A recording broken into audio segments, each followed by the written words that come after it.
आज हम एक बहुत ही इम्पोर्टेंट जो है बात पे हम डिस्कस कर रहे हैं। एनडीए का जो नोटिफिकेशन है वो आपके लिए आउट हो चुका है। 2025 एनडीए एग्ज़ाम 2025 नोटिफिकेशन आपका आउट हो चुका है और 13 अप्रैल को इसका जो है वो एग्ज़ाम है।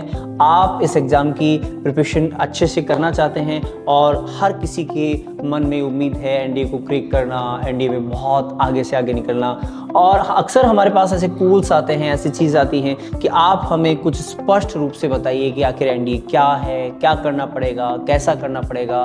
तो इन सब के लिए जो है आपको आज ये इस वीडियो में आज कंप्लीट जानकारी दी जाएगी। एग्ज़ाम पैटर्न की हम बात यहाँ से करें कि ये एग्ज़ाम क्या होता है। ये एग्ज़ाम जो है वो ऑफलाइन मोड पे होता है और इसमें जो सब्जेक्ट्स हैं वो पहला जो पेपर होता है वो मैथमेटिक्स का होता है। 120 इसमें क्वेश्चंस होते हैं और 300 इसमें मार्क्स होते हैं। और यहाँ देख रहे हैं इसमें नेक्स्ट जो पेपर होगा वो जनरल एबिलिटी के नाम से होगा, जीएटी इसको हम शॉर्ट में कहते हैं। और 150 क्वेश्चंस इसमें जो होंगे और 600 मार्क्स के इसमें होंगे। अब देखिए आगे, अब इसके अंदर क्या है, इसके अंदर स्पष्ट रूप से 200 मार्क्स का जो है वो इंग्लिश होगा और जनरल नॉलेज के नाम से कहा गया है और ये 400 मार्क्स का होगा। अब इसमें हम बात आगे क्या करते हैं कि इस जनरल नॉलेज के अंदर यहां थोड़ा सा मैं आपको अलग से एक्सप्लेन कर देता हूं कि जनरल जो नॉलेज है इसके अंदर क्या क्या आ जाएगा। इसमें देखिए कहने को वो जनरल नॉलेज है बट स्पेशल इसमें सब्जेक्ट्स आती हैं और बड़ी गहराई से सब्जेक्ट्स आती हैं इसके अंदर, उनका प्रैक्टिकल यूज इसके एग्जाम में होता है। यहां देखिए मैं आपको यहां से अलग से लिखा दे रहा हूं कि ये जो जनरल नॉलेज यहां पे कहा गया है, इस जनरल नॉलेज में देखिए आता क्या है। एक तो आपका फिजिक्स आता है जो सबसे श्योर हम बात कर सकते हैं और ये आपका यहां पे 100 मार्क्स का आता है। And chemistry and bio and life science, computer etcetera, ये आपके पास 100 मार्क्स के आते हैं। और इसके बाद में आपका geography, history, polity, economics, current, ये सब मिला के ये 200 मार्क्स के आते हैं। इस प्रकार ये 400 मार्क्स का अपने पास होता है।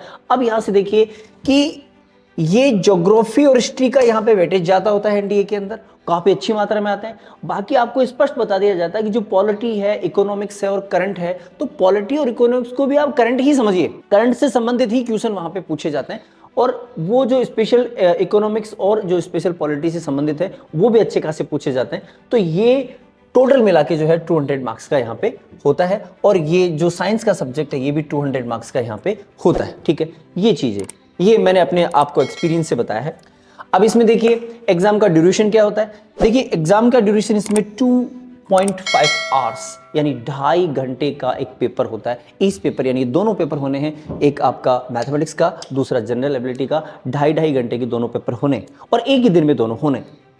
अब देखिए आगे क्या बोल रहा है कि क्या इसमें नेगेटिव मार्किंग है। हाँ बिल्कुल इसमें नेगेटिव मार्किंग है, 1/3 इसमें नेगेटिव मार्किंग है। मतलब ये है कि 3 मार्क्स का एक क्वेश्चन यदि है, ठीक है, तो उसमें गलत करने पर आपको 1 मार्क्स माइनस में दे दिया जाएगा और सही करोगे तो 3 मार्क्स आपको प्लस में दे दिया जाएगा। ये इसकी स्थिति है। तो ये उसका एक अपना एग्जाम पैटर्न होता है। इसमें थोड़ा सा हम यदि और आगे बात करें कि एग्जाम पैटर्न में थोड़ा सा और अंदर जाके बात करें तो देखिए ऐसा है कि मैथमेटिक्स जो है, मैथमेटिक्स मोस्टली जो मैथमेटिक्स है वो 11th 12th के सिलेबस से उठ के आती है। जो अब एनसीईआरटी की 11th 12th की बात करें, लेकिन ये मैं अपने एक्सपीरियंस से आपको बात बता रहा हूँ कि वास्तव में 100% जो है वहाँ से नहीं आती। 80% समथिंग जो है मैथमेटिक्स जो है वो 11th 12th से उठ के आती है और 10% मैथमेटिक्स बिफोर 11th 12th और 10% मैथमेटिक्स आफ्टर 11th 12th, वहाँ से भी ये मैथमेटिक्स पूछी जाती है। तो ये हमें जानकारी में होनी चाहिए। बहुत से ऐसे चैप्टर हैं जो 11th 12th में नहीं है बट एनडीए में पूछे जाते हैं और बहुत से क्वेश्चन के ऐसे टाइप हैं जो 11th 12th पे डिपेंड ही नहीं करते, फिर भी वो क्वेश्चन पूछे जाते हैं। कई बार क्वेश्चन आपके 9th और 10th से भी क्वेश्चन उठ के आ जाते हैं। ऐसे क्वेश्चन जो आपको लगता नहीं कि वो 11th 9th और 10th से है, लेकिन वो वास्तव में 9th और 10th की मैथमेटिक्स की जानकारी से ही सोल्व होते हैं, अदरवाइज होते ही नहीं। फिर दूसरी क्या होता है, इसके अंदर मैथमेटिक्स जो हम पढ़ाई करते हैं, मैथमेटिक्स के अंदर ये प्रैक्टिकल चीज है। एनडीए पूछता है प्रैक्टिकल और एक साइकोलॉजिकल तरीके से आपके सामने क्वेश्चन बन के सामने आता है। अब वहां हमारा साइकोलॉजिकल स्टैंडर्ड, हमारा प्रेजेंस ऑफ माइंड भी अच्छा होना चाहिए, तब भी हम क्वेश्चन को समझ पाते हैं। अदरवाइज क्वेश्चन को समझने में हमारे साथ जो है समस्या क्रिएट होती है। बाकी इसके लिए अपने YouTube चैनल पे, टर्निंग पॉइंट डिफेंस एकेडमी के YouTube चैनल पे आपको बहुत सारा ऐसा मटेरियल मिल जाएगा, बहुत सारे ऐसे वीडियोस मिल जाएंगे जिनमें अलग से हमने इसको एक्सप्लेन किया है कि वास्तव में एग्जाम क्या है, कैसी है, क्या क्या होगा।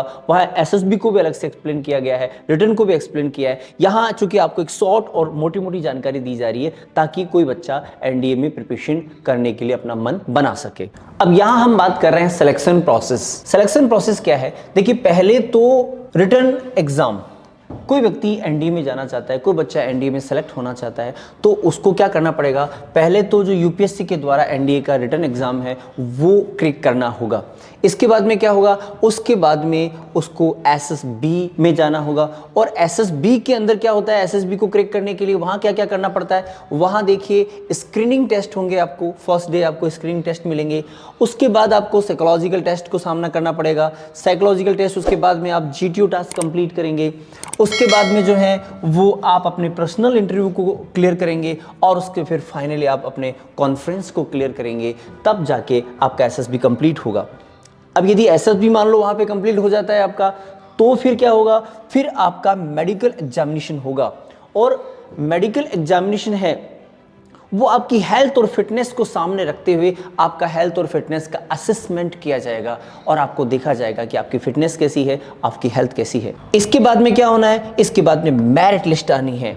मेरिट लिस्ट के अंदर आपको कंबाइंड स्कोर काम में लिया जाएगा। कंबाइंड स्कोर किस चीज का? रिटन एग्जाम का और एसएसबी इंटरव्यू का। एसएसबी इंटरव्यू के लिए आपके पर्टिकुलर मार्क्स होंगे और आपका जो रिटन एग्जाम है उनके जो मार्क्स हैं उनको कंबाइंड रूप से एक स्कोर क्रिएट किया जाएगा और उस स्कोर के अकॉर्डिंग आपको एक मेरिट लिस्ट दी जाएगी। उस मेरिट लिस्ट में यदि आपका चयन होता है तो आपका सिलेक्शन माना जाएगा। इसमें थोड़ा सा मैं आपको अलग से थोड़ा सा हल्का सा बताना चाहूँ तो देखिए, जो साइकोलॉजिकल टेस्ट है उस साइकोलॉजिकल टेस्ट के अंदर स्पेशल रूप से जो चीज़ होती है वो बहुत फोकस किया जाता है और ये बहुत इंपॉर्टेंट होती है। और आज के समय पे बच्चों को इशू जो क्रिएट होते हैं वो यहीं पे क्रिएट होते हैं। यहाँ पे देखिए, साइकोलॉजिकल टेस्ट में जो स्पेशल इंपॉर्टेंट होता है, सबसे बड़ी चीज़ होती है यहाँ पे TAT, thematical appreciation test, SRT, situation reaction test, SD, self description, and आपका WAT, वर्ड एसोसिएशन टेस्ट।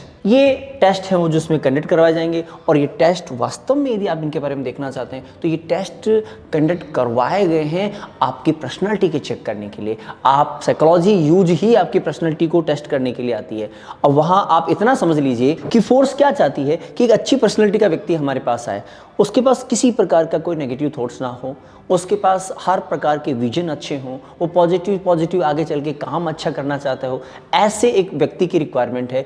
तो उसके मेंटल स्टैंडर्ड को टेस्ट करने के लिए, उसकी पर्सनैलिटी को टेस्ट करने के लिए यहाँ पे साइकोलॉजिकल टेस्ट होते हैं और रिमेनिंग बहुत सारे जो हैं टेस्ट यहाँ पे लगवाए जाते हैं। और इन सब को बच्चा क्रैक करता है तो वो बच्चा एसएसबी क्रैक माना जाता है। अब यहाँ पे बहुत ही इंपॉर्टेंट बात है आपके लिए और बहुत ही इंपॉर्टेंट है कि आज के समय पे व्यक्ति इस प्रकार की ट्रेनिंग के लिए कहाँ जाए। तो इसके लिए आपको टर्निंग पॉइंट डिफेंस एकेडमी जो है वो प्रोवाइड करवाता है कि एक बेस्ट ट्रेनिंग, एक हर एक फील्ड के लिए बहुत ही गहरी और स्पष्ट ट्रेनिंग। यहाँ पे आपको एक्सपर्ट फैकल्टी मिलती है, पर्सनलाइज आपको कोचिंग मिलती है for all subject, SSB guidance आपको मिलता है।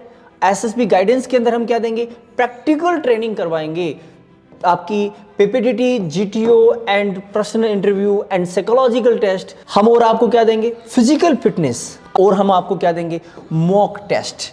अब मॉक टेस्ट भी जो है वो बहुत इंपॉर्टेंट होता है। आप जानते हैं कि मॉक टेस्ट आपके यहाँ पर रेगुलर आपके असेसमेंट के लिए होंगे, आपके अपने इम्प्रूवमेंट के लिए होंगे। और मॉक टेस्ट के समय आपको एक स्पेशल, जैसे ही आपका एक पेपर लगवा दिया जाता है और पेपर का जैसे ही रिजल्ट बच्चों को बता दिया जाता है, उसके बाद में एक स्पेशल क्लास आपको दी जाती है जहां आपको ये बताया जाता है कि आपने मिस्टेक कहाँ की है। और आपको ये भी बताया जाता है कि कहाँ तो सब्जेक्ट की मिस्टेक है, कहाँ साइकोलॉजिकल मिस्टेक है। और साइकोलॉजी रिटन पढ़ाई करने के साथ साथ, इन पेपर के साथ साथ आपको ये बताया जाता है कि कहाँ तो साइकोलॉजी यूज हो रही है, कहाँ माइंड यूज हो रहा है और कहाँ सब्जेक्ट यूज हो रहा है। और ऐसी ट्रेनिंग लेने के बाद कोई संभावना ही नहीं है कि बच्चा जो है वहां से आउट हो। संभावना सिर्फ इतनी और इतनी रह जाती है कि आप इन चीज़ों को फॉलो कितना कर रहे हो। डिपेंड बात सिर्फ इसी पे करती है और किसी पे नहीं करती।